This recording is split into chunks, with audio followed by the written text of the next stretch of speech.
All right, hey, what's going on? We are going to take a look at the last half of this section today. All right, recall yesterday that we started the idea of the division properties. We learned there were two so far. The quotient rule, which said if we had the same base in both the numerator and the denominator, we could take those powers and we could subtract them from each other. And then the other one we learned yesterday was the quotient of a power. And we found out that was very similar to the product of a power, where we could just apply that power outside the parentheses to all parts of either the product or the quotient inside the parentheses. Today, we're looking at the last two in this section.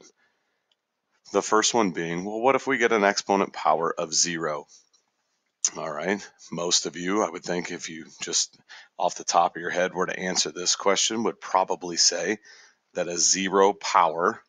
Okay, so when we say a 0 power, we're talking about, it could be x raised to the 0 power, or it could be 3 raised to the second power. It doesn't really matter if it's a variable or a number. I think most of us would initially think that the answer to that is actually 0, when in fact it's not. All right, the answer to something like this is always going to be 1. Now, how does that work? How does this come out to produce an answer of 1? And the easiest way to think about that would be to just kind of create a little example for a moment. So if we just pick a base, we'll stick easy. Let's say 2 raised to the first power. I think nobody in here is going to argue that that answer would be equal to 2, right? That power of 1 is simply saying we have one of the bases, and in this case, we have one value of 2, so our answer is 2. If we continue 2 to the second power, that means we have 2 2's, or a result of 4. If we have 2 to the third power, right, 2 times 2 times 2 gives us an answer of 8. And if we just do one more, 2 to the fourth power, so that's 2 times 2, which is 4, times another 2, which is 8, times one more 2, which is 16. Okay, so as we move our way down this column, increasing our exponent power by 1, we're multiplying by 2 every single time, because in this case our base is 2. So conversely, if we were to turn around and go in this direction, from 16 to 8, or from 8 to 4, or from 4 to 2, we're really dividing by 2 every single time. So if we went in one more and we raised it to the 0 power, well, you'd be looking at 2 divided by 2, which gives you an answer of 1. All right. At that point, when you raise something to the 0 power, essentially you're taking that base and you're dividing by itself. So it doesn't really matter if it's a number. 2 divided by 2, that's equal to 1. If it's x divided by x, that's still equal to 1. If it's Christmas tree divided by Christmas tree, you're still taking the same numerator and the denominator. That will always produce an answer of 1. So file that away in your memory banks, prove it to yourself on a calculator. Okay, if you raise something to the 0 power, it is always equal to 1. So even if it's this giant problem here, all of these things inside our parentheses are being raised to the 0 power. So if you really wanted to, okay, what you have in this problem, okay, this is power of a quotient, right? There is a value, or a exponent outside the parentheses. We really have this going on. 12 raised to the 0, m to the 8th raised to the 0, n to the 7th raised to the 0. On the bottom, 8 raised to the 0, m to the 5th raised to the 0, n to the 10th raised to the 0. Well, we just learned a second ago that anything raised to the 0 power, so in this case 12 raised to the 0 power, that's equal to 1. Here in the m's, you have product rule going on right there, power raised to power, so 8 times 0, that's a 0. 7 times 0, so n to the 0. On the bottom, 8 to the 0 power, that's equal to 1. Here, product rule again, or power rule again, 5 times 0, so that's m to the 0. And on the bottom, 10 times 0, that gives you n to the 0. So that ends up with 1. On the top, m to the 0 is still a 1, n to the 0 is still a 1. On the bottom, a 1, a 1, and a 1. Well, the whole darn thing's equal to 1. Okay, because that power outside the parentheses was a 0, everything on the inside turned into a 1. Okay, so do we really need to do all of this right here for that? No, just wanted you to see how that really plays out. Okay, so a 0 on the outside of the parentheses, very nice, because it makes everything turn into a 1. Now, what if we take a look at this one here? Well, there's a 0 in there, but it's not everything, so only the m to the 0 turns into a 1. Okay, so if we take this one here, what do I really have? Well, that m to the 0 becomes a 1. I have n to the third divided by n to the second. That's the quotient rule. Okay, same base, I can subtract the powers. Where do I have more n's? I have more n's on the top by an amount of 1. I can put a 1 in the bottom if I want, but typically I would write that, or I would just put n. I don't need to put the power of 1. Okay, so even though all three of these are equivalent, that is really what we would most commonly see for an answer there. Okay, so anything raised to the 0 power, in fact, I really don't even need to write it if there's something else in there. Like in this case, that m to the 0 just kind of drops out. Okay, so if we look at just one last example for a second, as soon as I see this out here, I know that this entire answer has to be equal to 1. Okay, we could go back and look at that previous one and see that that power of a quotient would say this power of 0 has to go there, there, there, has to go there, has to go there. It's going to apply to all of those places. As soon as that happens, it's going to produce an answer of 1. All right, so if we just jump backwards for 1 second and we take a look at this here, this one, that's pretty straightforward, right? Something raised to the 0 power, no biggie. This one here is a little bit different. Negative exponent properties. What happens if I have a negative exponent? Okay, well, let's take a look at that here.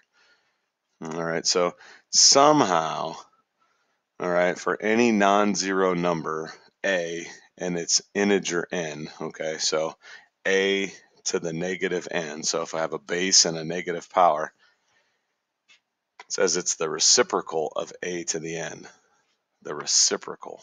Okay, remember, a reciprocal is when you take a fraction and you flip that numerator and that denominator. So what we actually see going on here is that we have this change from what appears to be a negative exponent into a positive. Well, how does that happen? Well, if we kind of go back to our example a minute ago, we had things like 2 to the first, we said was 2, 2 to the second was 4, 2 to the third was 8, right? We were multiplying by 2 every time as we moved down. But remember, when we added in 0, we were actually moving the opposite direction and we were dividing. So in this particular case, we would do 2 divided by 2. That would give us an answer of 1, right? We knew this one as the 0 product, or excuse me, the 0 exponent property. If we go one more level, okay, I'm just going to take this away so we have a little bit more space. Okay. If we go one more level here, well, we're just going to continue to divide. So instead of now having a 2, there's a 1 here, so 1 divided by 2, well, that gives me an answer of 1/2. Okay, if I go 2 to the negative second power, well, cut a half in half, you get a 1/4. If I go 2 to the negative third, divide that by 2, you get an 8. You should start to see, though, that these ones here, they're reciprocals of each other. Look at these here, reciprocals of each other. Those there, reciprocals of each other. Remember, your numerator and your denominator is really switching. So what's happening when you have a negative exponent? Let's say we had 2 to the negative fourth power. Well, what's really going on here is this is becoming 1 over, if I divided this 1/8 by 2, it becomes 1 over 16, or really it's 1 over 2 to the fourth power. So if we just take this middle away for a second, if we don't look at this part right here and we focus on these two, notice how this one on the left is 2 to the negative fourth over 1, but the one on the right is 1 over 2 to the fourth. Okay, they're flipping. The numerators and the denominators are flipping. Notice if it's negative in the numerator, it becomes positive in the denominator. Okay, and so I want you to put this in your notes. A negative exponent, I'll learn how to spell. A negative exponent in the numerator will become, I really can't spell, will become a positive exponent or power in the denominator. Okay, so if it's negative in the numerator, then it will become positive in the denominator, or vice versa. This works in either direction. So if we look at a couple of examples here, just quickly, if I said x to the negative third, well, imagine that that's really in the numerator. So if it's negative in the numerator, then it will become positive in the denominator. It just flips from numerator to denominator. If I had y to the negative second, okay, really, that's over 1. So now it becomes 1 over y to the second. Okay, and this works in both directions. If it was currently in the denominator, let's say you had 3 over x to the negative fourth. Well, the only part that needs to move is the part that's currently negative. So the 3 doesn't need to go anywhere. That negative exponent in the denominator moves to the numerator. And if you want to, you could put it over 1, or you could just leave it as 3x to the fourth. Okay, so if it's negative in its current location, numerator or denominator, flip it. All right, so we're going to look at a couple of these. Now, if I take this problem, okay, I think when you're working with fractions, the first thing you should always do when you're trying to simplify them is just kind of extend that fraction bar for a second. Okay, as you look at these 3 pieces in this problem right now, hopefully you're saying to yourself, this guy right here doesn't need to go anywhere. It's already positive in its current location, so leave it. Right? This y to the 9th can stay exactly where it's at, because if I move it from the numerator in its current spot, if I move it to the denominator, it's going to have to change from being a positive 9 to a negative 9. I don't want that. Now, this one here is currently negative, so it has to move. It comes to the denominator and it becomes a positive. This one down here is currently a negative, but it's in the denominator, so it moves to the numerator. It's that straightforward. Okay. Now, because I have a z and a y and an x, none of those are like terms, I don't have to simplify them into any of those together. So this is my final answer. All right. Let's take a look at this one. Okay. Right now, I don't even see a fraction, but truly, all of that is over 1. So if I'm going to simplify this, I can't simplify it with negative exponents in it, then I'm just going to continue this fraction bar over here for a second and ask yourself, of the 4 things that you see, the 5, the p to the negative second, the q to the negative first, and the r to the 8th, how many of them need to move? And hopefully you're saying to yourself that this one here needs to move, and additionally this one here needs to move. They're both negatives. So that means the 5 can stay, the r to the 8th can stay, but this p to the negative second has to move. And when it moves, it becomes the reciprocal. So it was in the numerator, now it's in the denominator.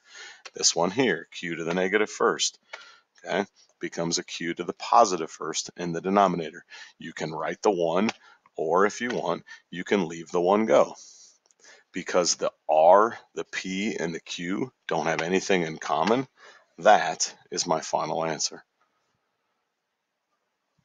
All right. about this one? Now, as you look at this, it looks like there's a lot going on there. Okay, I don't think it's going to be too bad. Okay, remember, first thing I'm going to do, I'm going to extend that fraction bar and start to think, what can stay, what has to go? So as you look at this right now, 1, 2, 3 things need to move. They're all negative, so move them. Okay, which means the 75 isn't going anywhere. The p to the third isn't going anywhere. The 15 isn't going anywhere. And the p to the fifth, not going anywhere. Now, the other stuff has to move. So the q to the negative fourth goes to the top, becomes a positive. The r to the negative eighth moves to the top. Now it becomes a positive. The q to the negative fifth moves to the bottom. Okay, now it becomes a positive. All right, here for the first time though, I'm not quite done because I have some like variables that I need to put together. So ask yourself, how am I going to make that happen? Well, the first thing I'm going to do is I'm going to put together the 75 and the 15. Okay, I can reduce that fraction. In your homework the other night, last night actually, a couple of you guys tried to give me a correct answer but forgot to reduce. 75 and 15 share 15 in common. So that's going to reduce to a 5 in the numerator and a 1 in the denominator, but I don't need to write that. All right, now I have p's in both the numerator and the denominator. That is the quotient rule. All right, where do I have more p's though? I have a p to the third in the top, I have a p to the fifth in the bottom. I have more p's in the denominator. How many more? I have 2 more. So I have 2 extras. You remember yesterday we wrote it in expanded form and then we crossed out the ones that they shared in common. In this particular case, if I did that, I would have p to the third in the top. In the bottom, I would have 5. Remember, if they share the same in the top and the bottom, you can cancel those out. Notice I have 2 extras right there. That's why I still have a p to the second right there. Okay, I'm not going to put it in the numerator. There's not more in the numerator. There is more in the denominator. All right, so applying the same thought process, I have q's in both the top and the bottom, but I have more q's in the bottom than I do in the top. 4 in the top, 5 in the bottom, 1 extra in the bottom. Okay, the r's, there are no r's to combine together, so I'll leave it exactly where it is. Now, nothing in my final fraction has a like variable or coefficient. I can't reduce anything there. So that is my final answer. Okay. If you go back to this beginning and I started to kind of separate this out, it was one thing at a time. The first part was establish what needs to move it, and then use one of my properties to reduce it down. Okay. Take your time, one piece at a time. You don't need to try to do it all in one step. Okay? All right, so last one. Looks terrible, but I don't really think it's going to be that big of a deal. Okay?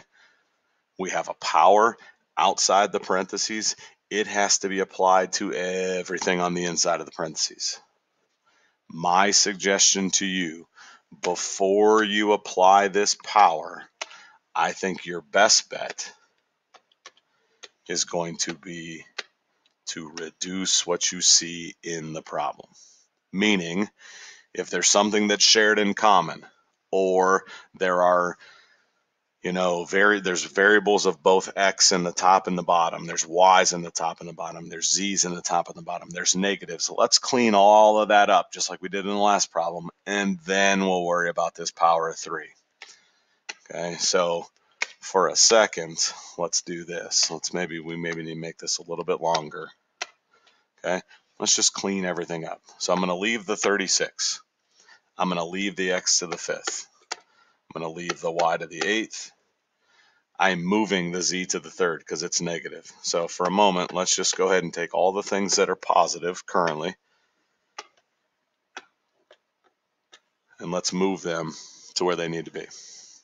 So now this x to the negative fourth, moving it to the top, becomes a positive 4 up there.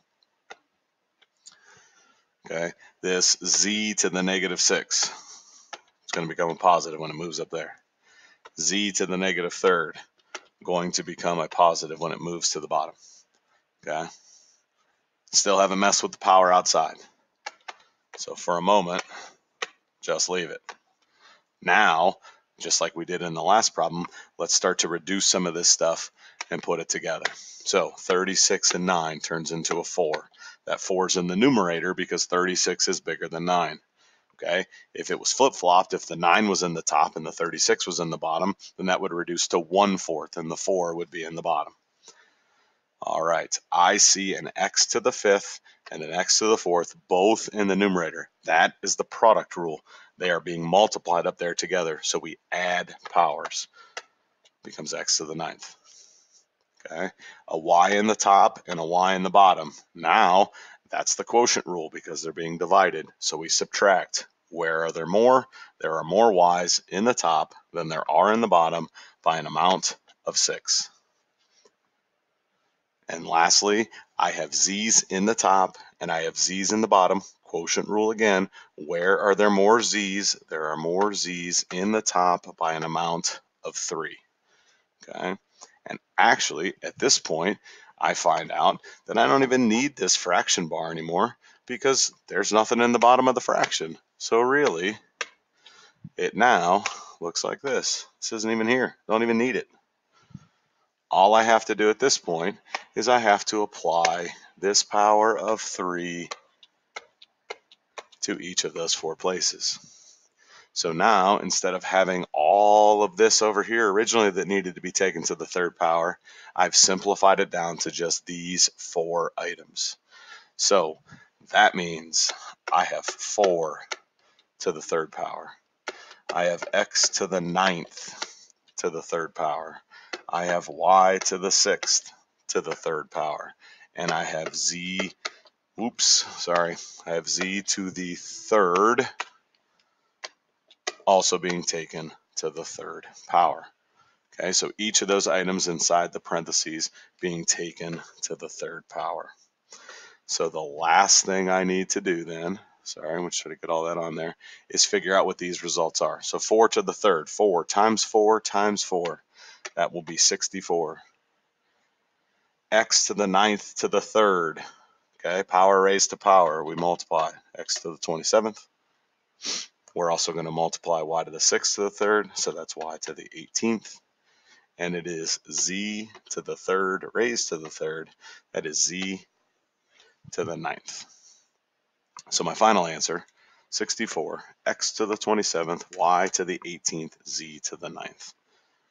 All right, so I've applied all of these rules together using right now currently my new rules of the 0 exponent property.